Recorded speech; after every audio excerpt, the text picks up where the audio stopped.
So if you have a very small amount of stretch fabric and you want to make something sexy and cute out of it, I'm going to be showing you what you can do.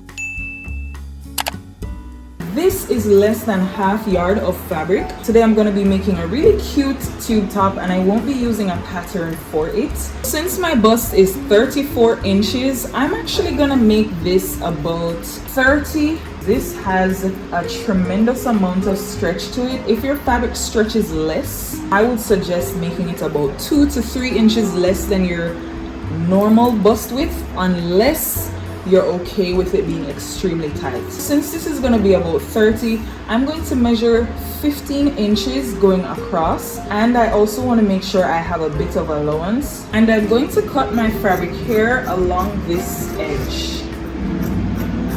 So in order to make sure that this is actually straight, I'm going to trim up a little bit right here because as you can see, it's not perfectly even.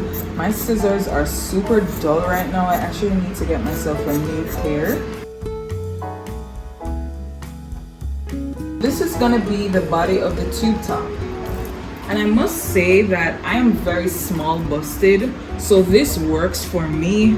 However, if you have a bigger bust, then you want to make sure that you have enough coverage here. So what I recommend is measuring from the top where you want your tube top to start to below your bust where you want your tube top to sit, and make sure that this is that length. This for me measures 7¼ inches. And when I measure that on my bust, it definitely works for me. I'm gonna cut the entire fabric into a bunch of 1-inch strips.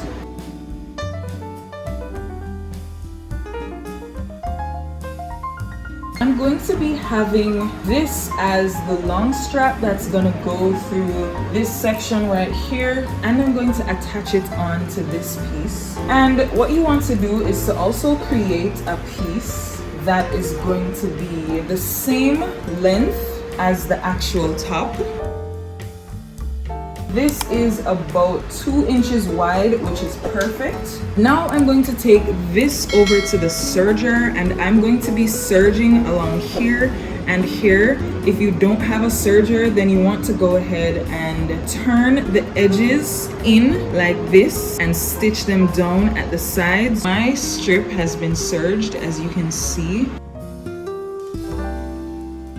The next thing I'm going to do is to stitch the raw edges of this piece together. I am going to stitch along this raw edge with a 1/2 inch seam allowance. I'm gonna go ahead and put a few pins away from the edge of the fabric just to hold it into place.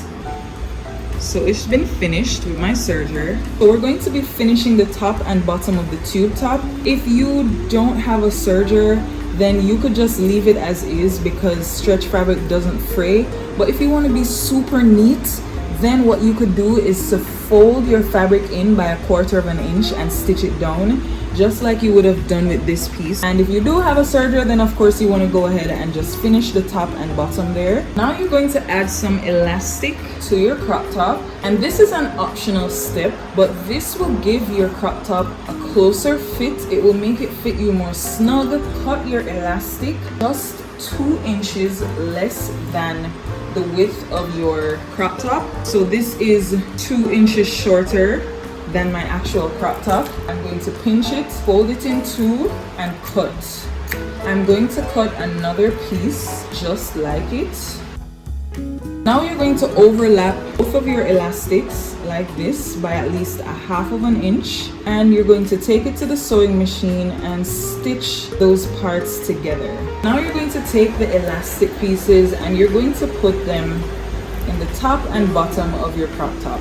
Starting from the seam of the crop top, you want to align the seam of the elastic with the seam of it, and you're going to put a pin right there. Make sure that you fold your crop top along the seam, and you're going to put one notch right there, and you can put another notch right here. You could also just use a tailor's chalk or a pin to mark that side. Then you're going to take the opposite end of your elastic like this, and you're going to align it with the notch that's over here. You want to pin that into place, and then do the same thing on the other side. Now we're going to take this to the sewing machine and we're going to stitch the elastic to the top. But as you can see, the elastic is smaller than the actual crop top or tube top. So what you want to do is to stretch your elastic so that it will meet your fabric. That way you're going to get a slight scrunchy effect when you're stitching.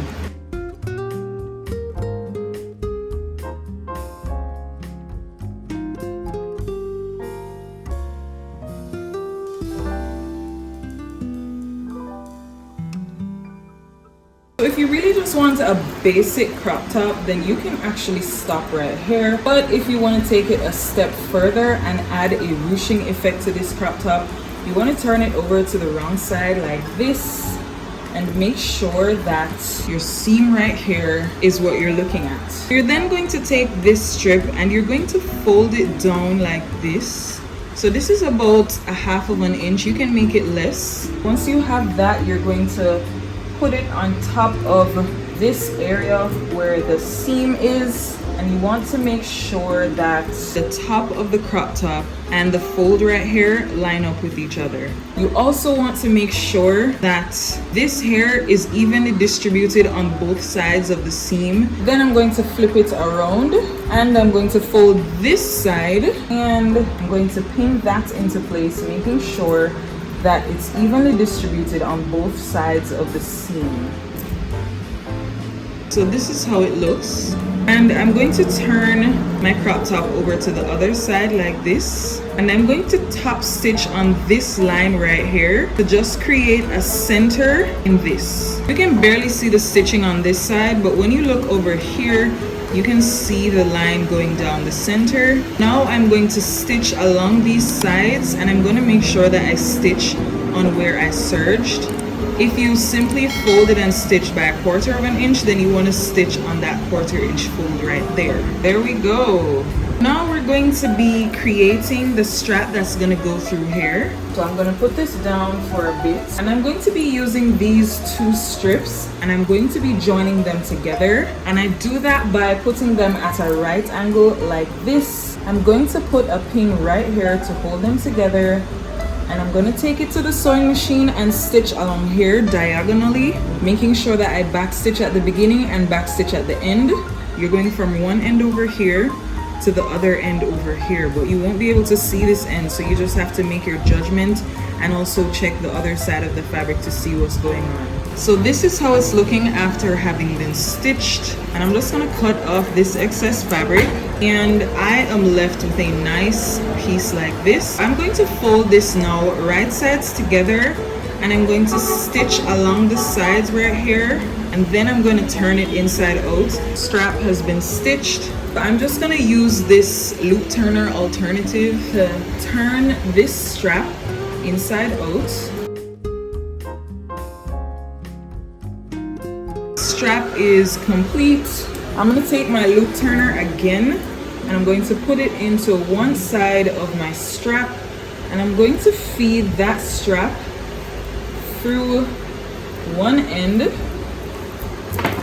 pull it all the way out, not all the way out but just enough. Then I'm gonna take the other end, put this inside like this and put it through like this.